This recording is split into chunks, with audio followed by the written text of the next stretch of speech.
Graças a Deus. Quem está feliz com Jesus? Amém. Glória a Deus. Fala assim comigo. Seja bem-vindo, pastor. Nada melhor do que ser bem-vindo de volta à sua casa. Amém. Estou muito feliz com Jesus porque Ele ainda continua falando.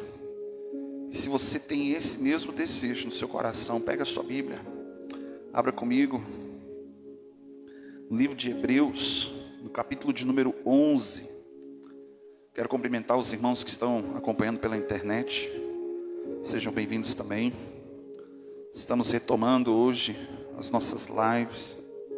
E é um prazer ter cada um de vocês conosco, amém? Hebreus capítulo 11. O Senhor tem falado comigo uma palavra muito poderosa. E eu creio na palavra de Deus, que ela pode, e não só pode, mas o propósito é de que ela cumpra a vontade de Deus sobre cada um de nós, amém? Hebreus, capítulo 11, no versículo de número 6, fala assim: ora, sem fé é impossível agradar a Deus. Por quê? Porque é necessário que aquele que se aproxima de Deus creia que Ele existe, amém? Ninguém vai até Deus sem acreditar primeiro que Ele existe. Sim ou não? Mas tem gente que consegue ir até Deus e não acreditar. Vou te explicar por quê. Mas também que Ele é galardoador daqueles que o buscam. Amém? Olhe para cá um pouco. Aqui nós estamos falando de uma fé consolidada, solidificada em Cristo por meio da palavra de Deus. Mas o contexto ao qual eu quero trabalhar nessa noite com você é como agradar a Deus. Porque muitas vezes nós queremos conquistar coisas, alcançar objetivos, sonhos, projetos, desejos. E muito se fala de como conquistar. A Bíblia não fala muito nesse contexto, mas ela nos chama, ela nos dá nome de como mais do que vencedores, como Paulo diz. Porque para Deus não é só o suficiente você vencer, amém? E você precisa acreditar nisso. Que vencer diante de Deus não é o suficiente, mas ser mais do que vencedor é ir além daquilo que você pode pedir, pensar ou imaginar, porque é isso que Deus tem. Por quê? Ousadia. Fala para o seu irmão, ousadia. A fé é um atributo que ela é dada por Deus, porque não é uma fé natural, racional, circunstancial e lógica. Ela fala de algo sobrenatural. E quando Jesus, por exemplo, vai tratar com Pedro no sobrenatural, Pedro pede para sair de dentro de um barco no meio da tempestade e encontrar-se com Jesus no meio das águas. Por meio da fé, ele alcançou esse objetivo, mas ele precisou receber, ouvir o que primeiro? Uma palavra de ordem. Fala para o Senhor, uma palavra de ordem. Ou seja, então, nós nos movemos, a Bíblia diz, não é pelo que vemos e nem pelo que sentimos, mas por meio de fé. E agrada o coração de Deus cada momento na sua vida que você se move no sobrenatural. Sabe, nós conversávamos essa semana aqui sobre livramentos que Deus nos dá mediante a coisas que a gente muitas vezes está até inconsciente de que Deus deu um grande livramento. Nós só sabemos depois que aconteceu um fato. Deixa eu fazer uma pergunta para você. Quem aqui já perdeu um ônibus para ir para o trabalho? Amém? Você já deve ter perdido o seu ônibus, perdeu o seu horário, acordou, o teu telefone não despertou, acabou a bateria, esqueceu, sei lá, perdeu o seu horário e você pensa assim: estou enrolado. Obrigado, minha querida. Estou enrolado, estou com problema. Mas a gente atribui esse tipo de intempérie como algo ruim. Não é verdade? Mas quando a gente entende um contexto de Romanos 8, 28, que tudo coopera, nós precisamos entender fatos que a gente não vê, certeza, convicção e certeza, de coisas que nós esperamos da parte de Deus, mas a gente não está vendo. Quando eu retornei do Uruguai, quando terminou a escola, Deus deu um grande livramento. E naquele momento, o qual o Espírito de Deus, creio que foi o Espírito de Deus que gritou dentro de mim. Naquele momento eu não sabia o que estava acontecendo, porque se Deus falasse de uma forma como que eu esperava, talvez eu teria seguido adiante. Mas não basta somente eu que estou dentro de um carro, dentro de um barco, acreditar e ter fé. Todos precisariam também, porque se acontecesse qualquer coisa, eu acredito que Deus poderia ter me livrado, mas e os outros? Entende? Retornando do Uruguai, terminou a cerimônia da formatura dos alunos lá na fronteira, e quando eu terminou, entramos no carro e viemos embora para chegar aqui mais cedo, para conseguir participar do culto com os irmãos. E quando foi por volta de 3 e pouquinho da manhã, eu parei num posto de gasolina. Eu não estava cansado ainda. E fomos no banheiro, tomamos um café, comemos alguma coisa, sabe? Descansei uns 10 minutinhos no carro. E quando nós saímos para seguir adiante, eu entrei na BR. E quando eu comecei a dirigir, logo encostou uma carreta atrás de mim. E ela foi me seguindo um trecho, uns 10 minutos me seguindo. Uma carreta carregada de toras de lenha, um bitrem carregado de tora de lenha. E eu estava andando rápido, eu estava uns 100 por hora de noite, na madrugada. E aquela carreta ali, ó, quase dando sinal de luz para me sair da frente, né? E como é escuro, a velocidade já estava alta, aquele homem esperou talvez algum trecho, que eu não conhecia de fato, para que eu pudesse dar espaço para ele seguir. Mas tem uns 10 minutos que eu estava andando, uma voz gritou dentro de mim e disse assim: para esse carro agora. Eu liguei a seta e entrei no acostamento. A carreta passou. Eu ainda estava vendo as luzes de freio daquela carreta, quando lá na frente ela parou e ligou o alerta. 1 quilômetro para frente, 1,5 quilômetro, e dava ainda para ver. E ali eu parei. Quando eu parei, o carro me deu um sono. Que eu encostei a cabeça, eu falei para as meninas: olha, tá tudo bem, tá tudo tranquilo, não precisa ter medo, eu vou encostar minha cabeça aqui e eu preciso dormir. Eu fechei os olhos e dormi durante 7 minutos, porque eu olhei a hora que eu dormi. Eu falei para outra irmã, eu falei: se passar uns 10 minutos me chama. E eu acordei 7 minutos depois, com barulho de sirene de ambulância.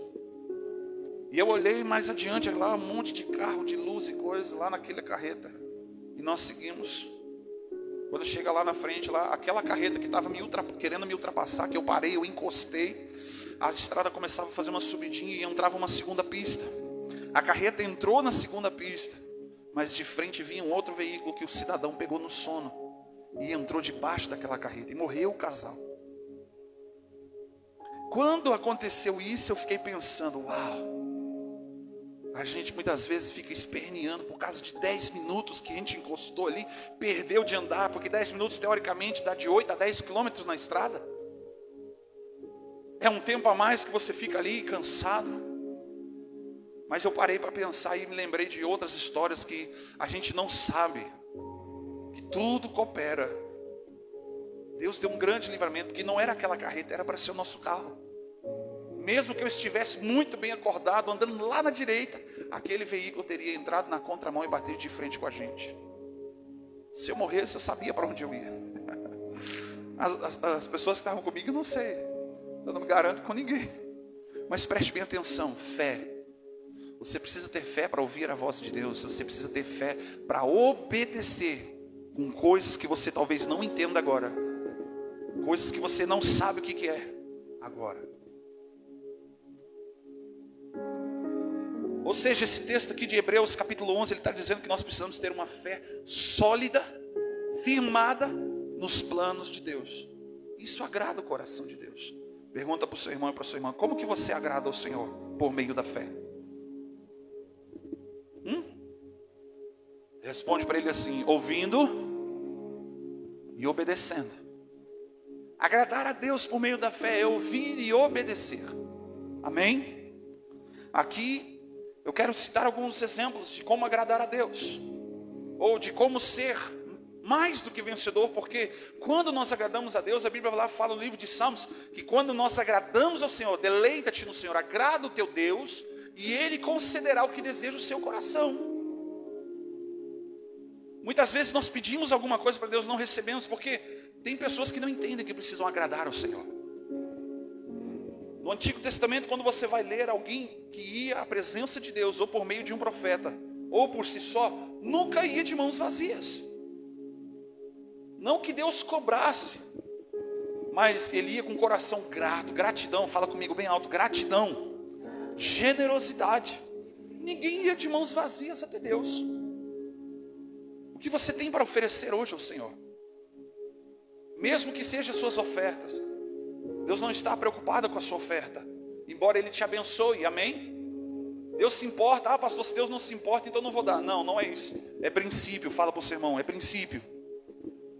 Mas Deus se agrada muito mais do teu coração, da tua obediência, da tua entrega, da tua renúncia, do teu arrependimento, do que aquilo que você oferece para Ele como coisas. Você pega no Antigo Testamento, as pessoas que pecavam, elas iam uma vez por ano, ou duas, ou sei lá quantas vezes ela pudesse ir ao culto, ela chegava diante do sacerdote, trazia um cordeiro, e oferecia ali em sacrifício, como oferta ao Senhor, para a remissão dos seus pecados. O sacerdote, o levita, pegava aquele cordeiro, ele olhava para o cordeiro e via que o cordeiro estava perfeito. E ele aceitava aquele sacrifício, ele levava ao altar do Senhor. E aquela pessoa é perdoada. O sacerdote nunca olhava para o caráter daquela pessoa, ela voltava no dia seguinte a ser a mesma coisa de sempre. Eu falo literalmente, a mesma coisa de sempre. Agradar a Deus não é só um momento, queridos. Não é quando nós estamos num culto. O princípio de agradar a Deus é o tempo todo, porque ele, lá em Mateus, no capítulo 4, a partir do versículo 23, 24, ele fala assim, que os olhos do Senhor procuram nessa terra alguém que adore em espírito e em verdade. Ser verdadeiro. E ser verdadeiro não é só quando você está no culto.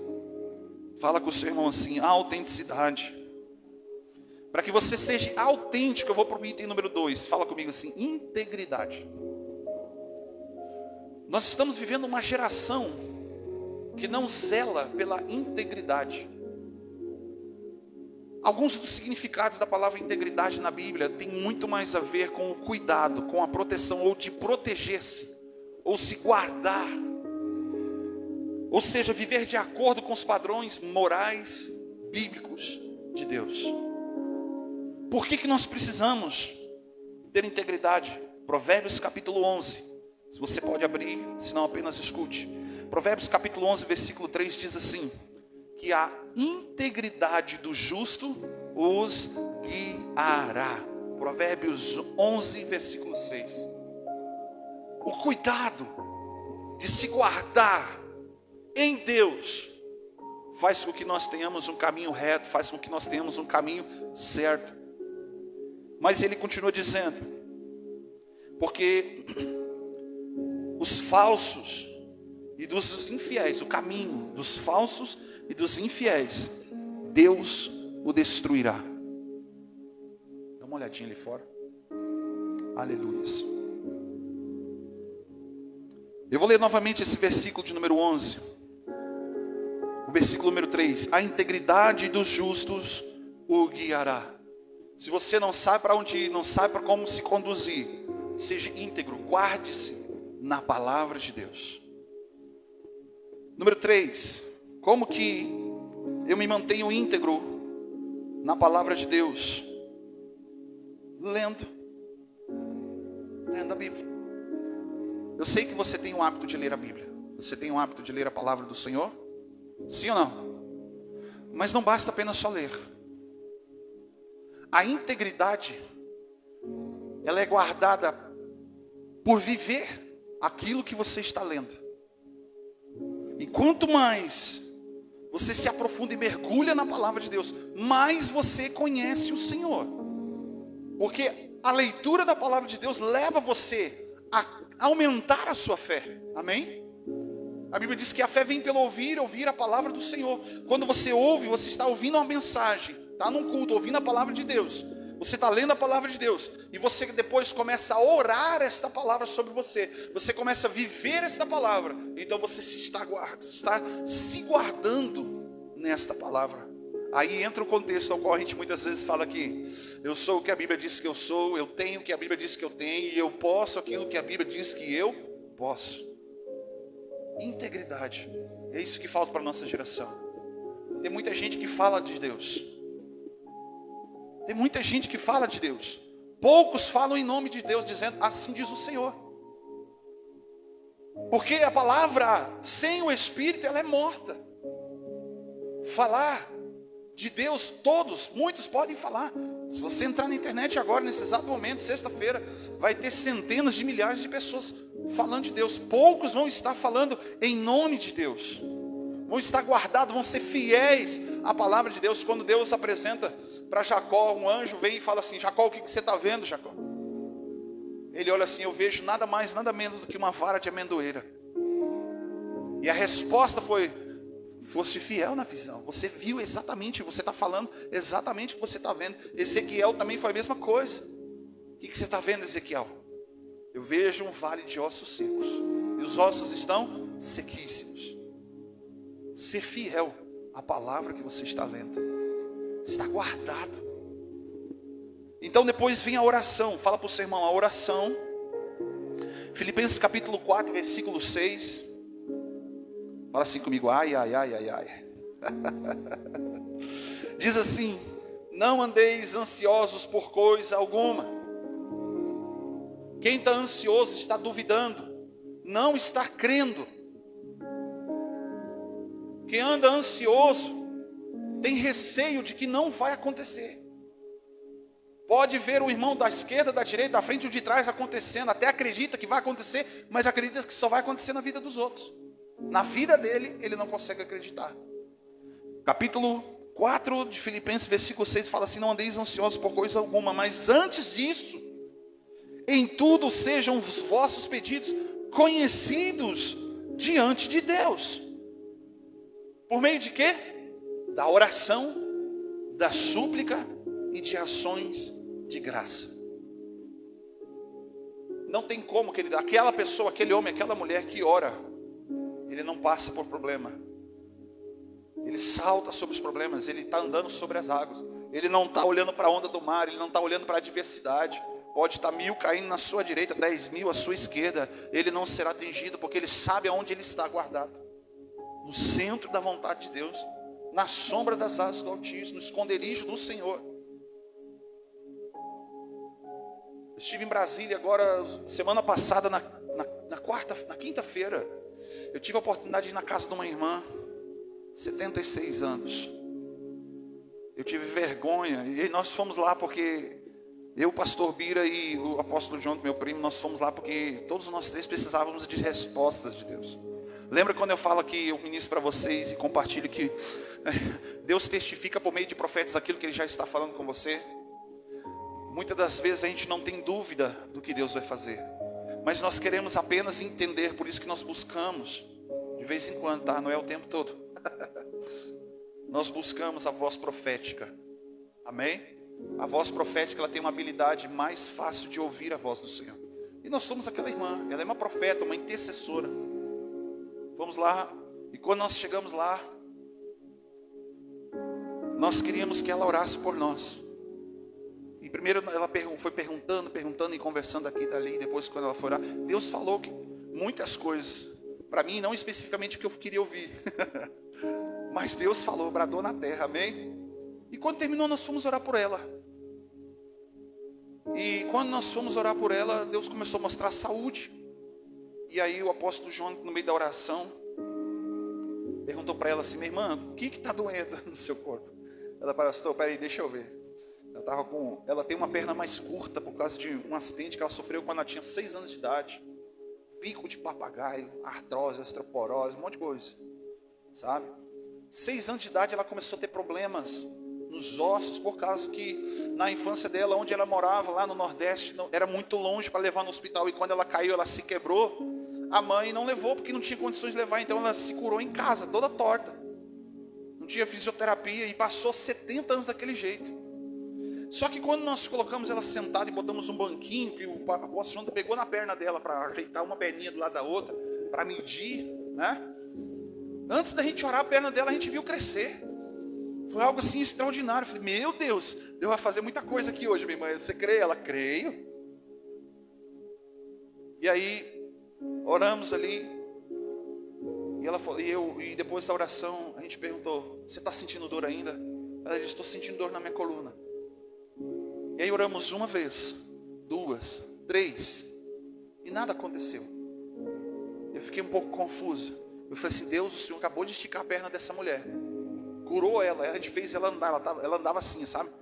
Assim, meia torta assim. E ela começou a andar normal.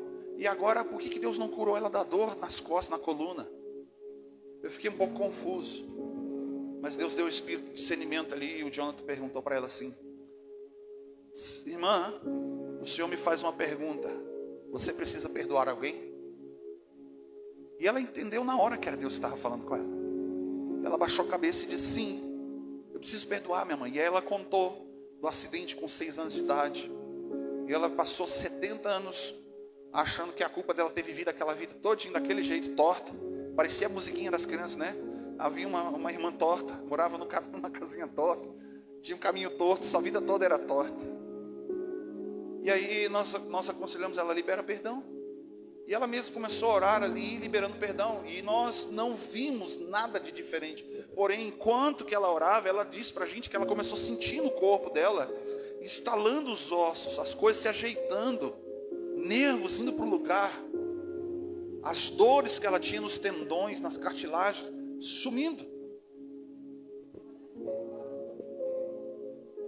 Observe o poder da oração, o poder que você tem. Não é porque você merece, não é porque você tem uma intimidade com Deus, não, mas é porque Deus quer usar a tua boca para profetizar sobre um vale, profetizar sobre covas de leões, fornalhas que você passa na sua vida, sabe? A única coisa que você não pode fazer é como Esther.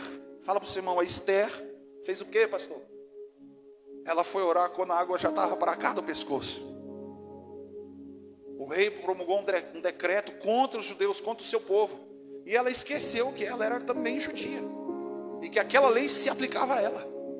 Mas ela estava lá como rainha, na sua zona de conforto. E o seu tio Mardoqueu vai até ela e diz assim: ó, você precisa se posicionar. Você não está neste lugar à toa, só para ficar em berço esplêndido. E aí o que ela teve que fazer? Ela foi orar, teve que jejuar, para entrar na presença do rei e clamar pelo povo. Não espere, queridos, o problema bater aqui, ó, está se afogando, você não tem mais como respirar. Aí então você vai orar. Você precisa ser sensível. E para ser sensível à voz de Deus, você tem que orar. Você tem que ler a palavra do Senhor. Amém? Fala comigo de novo: oração te leva a conhecer o coração de Deus. Amém? A oração, ela nos leva a conhecer, não só conhecer, mas também aplicar ativamente os ensinos da palavra de Deus para a sua vida. Também está falando de que eu oro o que a palavra diz ao meu respeito. Você tem esse hábito de orar o que a Bíblia diz que você é, o que você tem e o que você pode? Compreende isso? Você precisa orar a palavra de Deus. Quando você ora a palavra de Deus sobre a tua vida, você está ministrando sobre você aquilo que a Bíblia diz que você é, que você tem, que você pode. Amém? Bendito seja o nome do Senhor. Nós falamos aqui também de viver a palavra, aquilo que nós lemos, aquilo que nós estamos estudando, aprendendo, de viver de uma forma íntegra, nem a mais, nem a menos. Mas também, dentro deste contexto, uma outra maneira que está abrangendo, não é uma coisa isolada, mas é um conjunto, amém? Que faz com que nós sejamos mais do que vencedores em Cristo. É o serviço. Fala para o seu irmão: servir ao Senhor com alegria e apresente-se a Ele. Amém? Servir ao Senhor na nossa geração é um problema. Não que Deus nos dá problema, mas nós fizemos daquilo um problema. Primeiro, eu ouvi hoje uma palavra muito forte que dizia assim, o pastor Telmo, um amigo. Ele fala assim que o problema da nossa geração das igrejas são os voluntários. E de fato é, porque voluntário, ele escolhe o que quer fazer. Sim ou não? O voluntário quer escolher o que vai fazer. Embora quando nós estivemos ali nos rios ajudando ali, eu botei para arrebentar com aqueles voluntários. Eles queriam escolher o que iam fazer. Eu falei: não, aqui ó, vou pegar o mais pesado aqui. E em janeiro eu ouvi uma palavra muito forte ali no Metanoia, que eu quero levar isso para o resto da minha vida. foi nos apresentado para a equipe dessa folhinha aqui, e eu quero ler o que está escrito aqui para você. E tem tudo a ver com o servir. Quando fala de servir ao Senhor com alegria no livro de Salmos, e muitas vezes você vai encontrar o salmista incentivando você a servir ao Senhor com alegria. Não é fácil servir com alegria, porque muitas vezes você vai fazer a obra de Deus, servir ao Senhor contrariado, com problema em casa, com seu filho doente, as contas, o cobrador lá na porta. Você vai contrariado sim contra a própria vontade da sua carne. Mas eu recebi essa folhinha aqui, está escrito assim, ó, que numa construção, um tijolinho não escolhe onde que vai ficar, se na sala, se na cozinha ou no banheiro. Ele não tem opção ou escolha. E muitas vezes uns ficam na base para sustentar as colunas. Às vezes Deus nos coloca embaixo e a gente não entende que é para sustentar muita gente que está acima de você. Deus também nos coloca aonde Ele quer. E pode ter certeza que onde quer que estejamos, Deus vai estar. Deus vai nos usar, porque somos tijolos na obra do Senhor. E se estamos em cima, ou no meio, ou embaixo, não importa. O que importa é que nós estejamos na obra do Senhor. E na obra, o tijolo é tudo igual. Tijolo é igual ao outro. Sim ou não? Seja um tijolinho na vida de alguém. E a gente levou toda a escola trabalhando nos alunos isso. Você não vai escolher aonde você vai servir. Porque se você escolher aonde você vai servir, você vai fazer do seu jeito. E esse é o problema da nossa geração, quando a gente dá oportunidade para voluntários. Porque o voluntário, ele quer fazer do seu jeito. Mas aquele que entende que tem um chamado, ele não só se voluntaria, ele fala como está escrito lá em Isaías 6, eis-me aqui. Ele se disponibiliza, aquilo como nós cantamos, Senhor, aonde o Senhor quiser e como o Senhor desejar. Fala para o seu irmão assim, servir ao Senhor com alegria. Se você não serve a Deus, você não serve para nada. E não servir para nada, não faz sentido você estar aqui. Você tem um lugar especial pelo que Deus colocou você aqui. Seja onde você passou, seja onde Deus for te levar. Se hoje você está aqui, Deus tem um propósito na tua vida. Tanto para hoje, como para amanhã. Servir ao Senhor com alegria. Independentemente da realidade que você estiver vivendo. Se vai estar tudo bem, se vai estar tudo desmoronando. Servir ao Senhor com alegria. E também servir e amar os outros, seguindo o exemplo que Jesus, ele serviu as pessoas sem se importar quem era. Ele serviu de pessoas que não voltaram para agradecer. Quando ele, por exemplo, ele cura 10 leprosos. Sim ou não? Quantos voltaram? Jesus se entristeceu. Ué, não eram 10? Só voltou um. O que aconteceu? O objetivo de Deus, quando Ele te cura, quando Ele te liberta, quando Ele transforma a tua vida e muda o teu caráter, não é apenas para você, querido. Ele te chama para estar com Ele, e o resultado de estar com Ele é servir o teu próximo. Isso é o reino de Deus em movimento. Sabe como que nós servimos? Sabe como que a igreja brasileira serve? Tem que esperar uma catástrofe acontecer para a gente se mexer, não é assim? Tem que acontecer um acidente na porta da igreja para a gente ajudar o próximo. E é assim. Nós temos dificuldade em servir porque nós queremos ser servidos. E isso me leva ao próximo item. Fala comigo assim, humildade. Aleluia. A humildade seja reconhecer tudo que vem de Deus e não buscar uma glória pessoal. Filipenses capítulo 2, versículo 3 diz assim, ó, nada façais por contenda ou por vanglória. Se você for fazer algo para Deus, não faça para se gloriar. Não faça para se promover. Não faça para você aparecer. até mesmo do seu jeito de orar. Jesus disse que os fariseus, eles oravam nas esquinas, batiam no peito, rasgavam as suas vestes, eles deformavam a sua cara de tanto orar e jejuar, para mostrar para todo mundo o quanto eles eram santarrão, mas eles na verdade, eles eram hipócritas, porque eles falavam coisas na frente de todo mundo, mas nos bastidores eles não viviam. Humildade.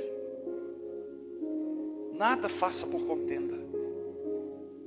Nada faça por contenda. E nem por vanglória. Eu vou fazer, eu vou mostrar, porque a glória de Deus está sobre mim.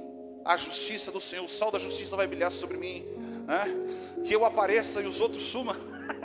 Tem um meme na internet que diz, né? O cara começa a orar e falar com Deus: Senhor, que eu desapareça e o Senhor suma.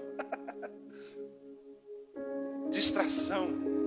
Servir ao Senhor com muita distração ou com comprometimento emocional é muito complicado. E na nossa geração falta muita humildade. Quando a gente vai fazer em nome do Senhor, nós precisamos ser o mais humilde de todos, seguindo o próprio exemplo de Jesus. Independentemente se seja A, B ou C, se é aquela pessoa que você mais gosta, se é aquela pessoa que você não quer nem ver. Porque a humildade leva para o último item que eu quero ministrar no teu coração: a perseverança. Fala comigo, perseverança. Aleluias.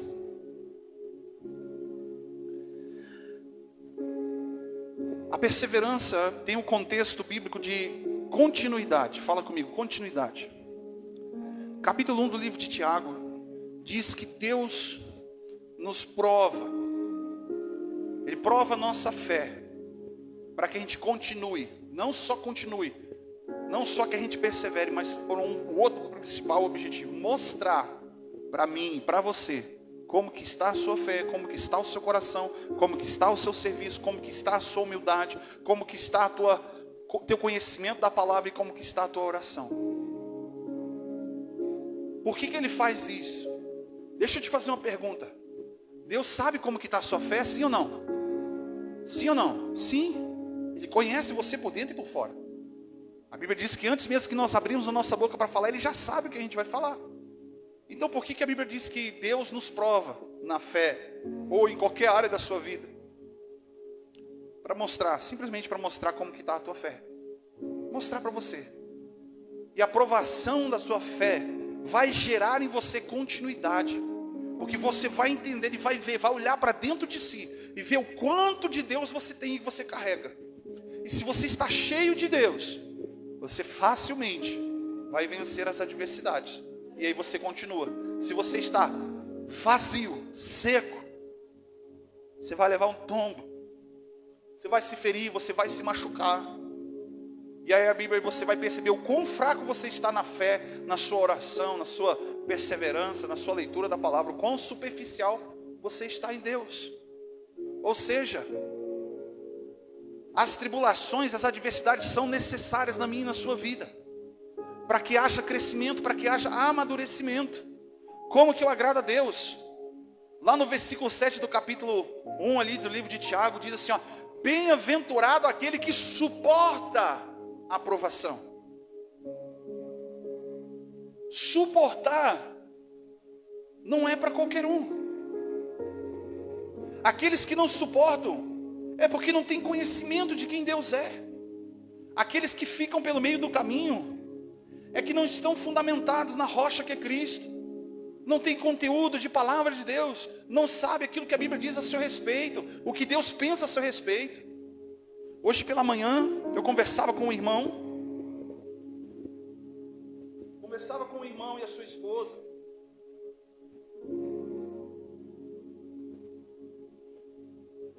Aleluia, sei lá onde é que foi que eu botei o papel dele agora. E eu peguei o significado do nome dele, e eu queria falar isso muito forte no coração dele, porque Deus estava bradando dentro de mim. Aqui achei, ó. Eu falei assim: meu irmão, você sabe qual é o significado do seu nome? Ele diz: alguns eu sei. E aí eu fui falando para ele assim o significado do nome dele. Eu escrevi uma frase com os significados do nome dele. Por quê? Porque tem a ver com identidade. Ou seja, quando você colocou o nome no seu filho, você foi inspirado por Deus para colocar, porque tem um significado, amém? Talvez você colocou o seu nome porque achou o nome do seu filho porque achou bonito. Mas Deus, Ele te chama pelo nome, a Bíblia diz. Ele te chama pelo nome, Ele te conhece. E o teu nome, ele é definido pelo Senhor. Porque quando soar a trombeta e o teu nome for chamado, está escrito. O teu nome vai estar escrito no livro da Bíblia. Porque os céus faz uma leitura da terra de um filho e de uma filha, com um significado. Porque é Ele que nos define, começando pela identidade, o nome que Ele nos chama, o propósito que Ele nos chama. E eu falei assim, meu irmão, e ele estava muito abalado, ele acabou de perder o pai. E eu falei para ele assim, meu irmão, olha o significado do teu nome, olha como que Deus te vê. Grande servo, escudeiro protetor, vitorioso e vencedor. Olha, cara, como que Deus vê você. E eu falava para ele que José, filho de Jacó, quando foi levado para o Egito, mais tarde ele entende, olha, não foi vocês, ele fala para os irmãos, não foi vocês que fizeram isso comigo, o tempo todo foi o Senhor. Mas ele chega a colocar o nome do primeiro filho dele, quando ele começa a mudar toda a sua vida, ele bota o primeiro nome do filho dele de Manassés. Manassés significa, Deus me fez esquecer da casa do meu pai, de tudo aquilo que ele viveu no passado na casa do pai, embora o pai não tivesse feito nada de ruim, mas os irmãos dele fizeram. Então ele começa uma nova vida dizendo, eu vou deixar tudo para trás, não quero saber. Isso é bom, de uma certa forma, mas chegar um momento que Deus vai trazer para a tona, para trabalhar, que foi o caso de José. Aí o segundo filho chama-se Efraim, e Efraim significa, Deus me fez prosperar em meio à dor. Tem muito significado isso. Eu esqueci o meu passado, abandonei tudo para trás, agora Deus me fez prosperar no meio de toda aquela dor, daquele sofrimento. Me deu uma nova história, uma nova identidade. Mas Deus chama ele de volta. Deus chama ele de volta. E ele entende. O seu nome tem muito significado. Busque saber qual é o significado do seu nome. Mas quando eu olho para isso aqui, meu Deus do céu. Grande servo, escudeiro e vitorioso. E vencedor. Aí eu olhei para ele e falei assim, meu irmão, isso tem contexto na sua vida? Ele começou a chorar. Eu falei, é isso que Deus quer de você, é isso que Deus tem para você. Que você seja grande na terra, que seja um escudeiro, um homem preparado, que protege, e que é vitorioso e vencedor. É isso que a Bíblia diz que você é. Essa é a identidade que você precisa ter em Deus. Se Ele te chama pelo teu nome, é porque para Ele tem significado. E perseverar dentro desse contexto. Teu nome pode ser talvez um nome bem diferente, como o primeiro nome que a mãe de José deu para o seu último filho, chamado depois pelo pai que mudou o nome de Benjamim. Mas o primeiro nome tinha um significado assim, ó, filho da minha dor. Ou você pega o livro de Oséias e vai ler a história do profeta, o significado do nome das filhas que ele teve com uma mulher que era uma adúltera, uma prostituta. Uma se chamava desfavorecida de Deus. Você já pensou? Você tem um nome que não tem nada a ver com aquilo que Deus te chama. É por isso que você vê na Bíblia Deus mudando o nome muitas vezes de pessoas. Quando Deus muda o nome de Jacó tem dois significados. Jacó, o primeiro significado se chama risadinha. Por que risadinha? Porque quando a mãe dele recebe uma palavra de que ele ia ter um filho, ela deu risada. Assim como Sara. Jacó significa risadinha. Isaac também significa risadinha. Mas Jacó teve um outro significado muito mais conhecido no outro contexto, que se chama usurpador. É isso que Deus chamou esse homem para ser. A promessa já estava sobre Jacó.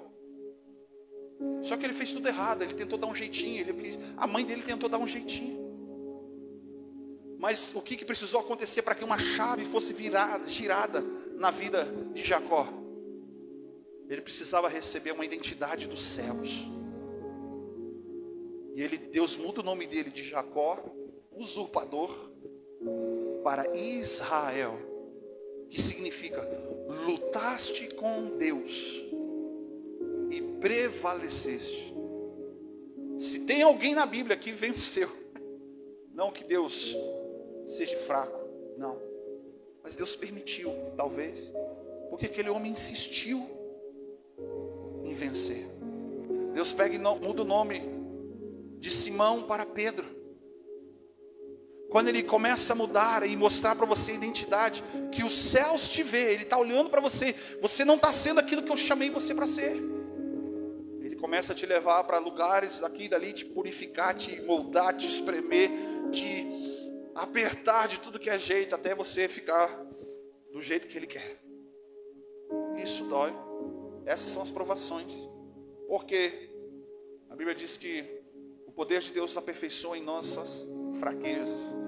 E se o poder de Deus está nos aperfeiçoando onde há fraqueza, é porque Deus está nos dando a oportunidade de sermos uma pessoa melhor. Fala para o seu irmão assim: você precisa perseverar. Precisa ter continuidade. Continuidade é essa, é em todos os âmbitos da sua vida. Tem gente que, por exemplo, participa de um evento, num congresso, num retiro, numa conferência, e volta assim, aleluiado. Vai botar fogo no púlpito, no pastor. Cara, um mês depois aquela pessoa lá só virou cinza. Não está queimando mais, porque não deu continuidade. Você sai de um culto hoje, se você sair hoje feliz, aleluia, glória a Deus, Deus falou comigo. Talvez amanhã, ou terça-feira, ou quarta-feira, você já está desanimado de novo, porque você não conseguiu, você não deu continuidade em viver aquilo que você recebeu.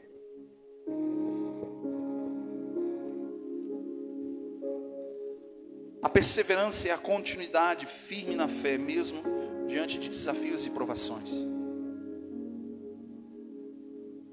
Continuidade. E eu quero terminar, se coloque de pé.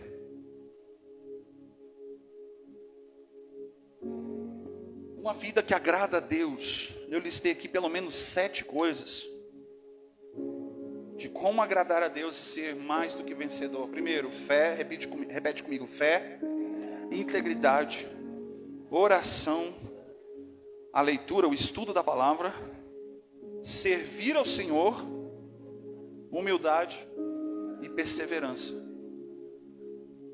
Isso que eu estou falando são coisas básicas, fundamento da fé e de uma caminhada cristã. Se você tem dificuldade de viver isso, você precisa rever a sua fé. Se você não tem disposição e vontade para viver isso, você precisa rever a sua fé. Porque você quer ser vencedor, sim ou não? Mas você não vive tudo isso que a gente está falando, e isso não é muito. Isso é o mínimo, o básico de uma caminhada de um filho, de uma filha de Deus. Perseverar, dar continuidade. Não é porque assim como está, tá bom. Alguns pontos comuns que inclui essa caminhada também é crer, como nós lemos lá no livro de Hebreus, é crer em Cristo Jesus como Salvador, a prática do amor ao próximo, a obediência aos mandamentos, ou seja, a palavra de Deus, a busca pela santidade e o desenvolvimento de uma relação pessoal com Deus por meio da oração e da palavra do Senhor. Nós precisamos entender isso. Que quando você começar a viver e colocar isso em prática na sua vida, não é só você que vai ver, todo mundo vai olhar e vai ver a diferença de quem serve e de quem não serve a Deus. Por que você precisa ser a diferença? Não é para você aparecer, é para que as pessoas olhem e vejam Jesus brilhando em você, Jesus vivendo em você, como Paulo disse: já não vivo mais eu, mas Cristo vive em mim. Nós temos uma oportunidade, olha como que Deus é bom. Fala para o seu irmão: você está vivo aí? Deus te deu fôlego de vida por mais um dia. Cada manhã é uma oportunidade de Deus para você vencer, querido. A cada momento, a cada circunstância, está tudo bem, eu sou ainda vencedor. Porque eu posso estar até em berço esplêndido, posso até estar no momento de descanso e de lazer. Eu ainda sou vencedor, porque no momento de distração Ele é socorro. Ele é socorro, bem presente na hora da angústia. Ainda assim, a Bíblia fala: ainda que a terra se mude, ainda que os montes se lancem para o mar, ainda tudo que ao meu derredor esteja se desmoronando, Deus continua sendo o mesmo, e nós precisamos caminhar para isso. Eu finalizo com uma coisa: isso aqui é um estilo de vida. que eu estou falando. E eu não agreguei aqui ainda cultuar ao teu Deus, adorar a Ele em espírito e em verdade. Eu nem quero entrar nesses detalhes, porque a gente vai tomar muito tempo. São coisas que a gente já conhece. A pergunta que eu quero te fazer é que tudo isso aqui que a gente falou aqui, você já sabia? Sim ou não? E a outra pergunta é: o quanto disso você está vivendo? O quanto você se empenha em viver cada uma delas? Fé. Porque uma hora a nossa fé está lá em cima. Aí você não consegue enxergar solução, a tua fé desmorona, vai lá embaixo. Aí Deus te leva para um lugar chamado tribulação, para um momento de adversidade, para mostrar que a tua fé ela está abalável, oscilante, não tem equilíbrio. Aí te leva para um lugar desses da vida. Ele permite que se achegue a você. Aí a Bíblia diz, por exemplo, que o povo perece. Você está perecendo, você está pecando. Por quê? Porque você não conhece a palavra de Deus e nem o poder que Ele tem e o poder que a palavra de Deus tem. Aí você está lutando, está passando por problemas e adversidades e não conhece o poder que Deus tem na tua vida por meio da palavra. E Ele delegou e colocou sobre ti isso. Ele fala assim, Jesus disse assim: eu vos dou a autoridade, aquilo que Deus deu e colocou sobre a vida dele, eu dou para você também. Por isso que a Bíblia diz: aquilo que eu posso, e se eu posso, eu vou fazer. Eu não tenho que ter um espírito de timidez, porque não foi isso que Deus colocou em nós. Ele deu esse espírito de ousadia. Amém? Nessa noite eu quero te convidar a entender isso, que são coisas que nós falamos aqui, que você já sabia. Talvez você deixou de lado, talvez você não tenha se esforçado para viver isso. Talvez você tenha vivido isso superficialmente, mas o que importa é que hoje você tome uma posição. O que importa é hoje que você escolha ser vencedor e dizer: eu quero ser vencedor. Não é que você vai fazer por merecer, mas é porque você escolheu fazer a vontade de Deus, agradar o coração de Deus. E isso tem recompensa. Ele é galardoador, diz o texto lá em Hebreus. É necessário que você creia, acredite. Tem gente que não acredita na sua oração. A minha oração não é poderosa. Vamos lá para o Setolim, vamos lá para a Fabiane, vamos lá pedir para o fulano, ciclano, vamos lá no profeta A, B ou C. Você acredita na oração do outro, Deus vai usar ele para falar aquilo que ele já falou com você. Aí você acredita no outro, mas não acredita na oração que você fez. Entende isso? Você precisa crer que você tem um Deus que escolheu habitar e morar dentro de você. Ele está aí dentro de você. Então escolha viver para agradar ao Senhor, servi-lo e com alegria, cheio do Espírito Santo. Não tem como você não ser mais do que vencedor. Olha o que Jesus ele termina dizendo assim, ó: e pedireis o que quiserdes e vos será dado. O contexto pega uns versículos antes e diz assim, ó: vocês pedem e vocês não recebem, porque até agora vocês não pediram meu nome. Não é pelo quanto que você ora, mas é porque você ora. Não é pelo quanto você lê a Bíblia, mas é porque você lê a Bíblia. Não é pelo quanto você persevera, mas é porque você está continuando, você está perseverando. Não é o quanto você é humilde, mas você está vivendo em humildade, em santidade. Você está entendendo isso? Não é o tamanho da sua fé, mas é que você está exercendo a sua fé. Mesmo que seja um grão de mostarda, viva para agradar o coração de Deus.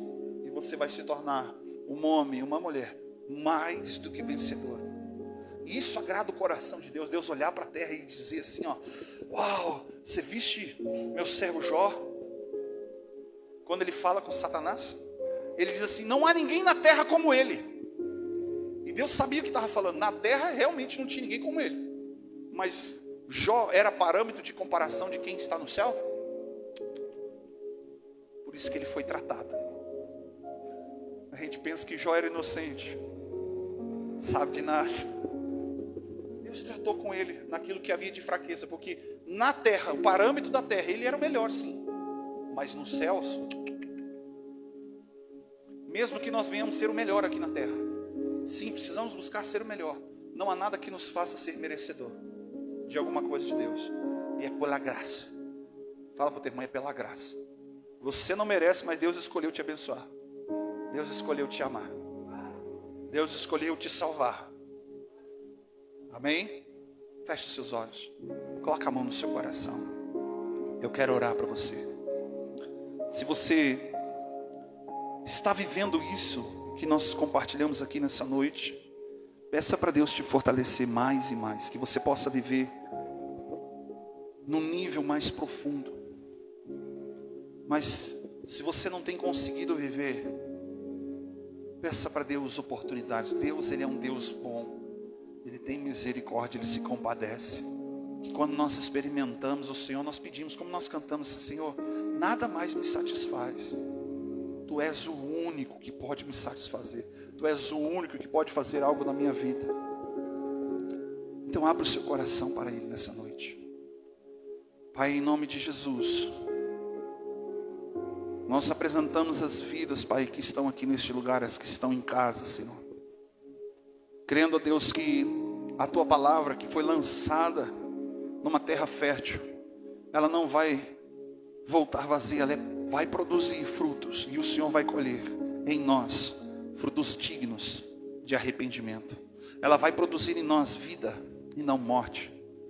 Vai produzir em nós bênção e não em maldição, porque escolhemos ouvir e obedecer a Tua voz.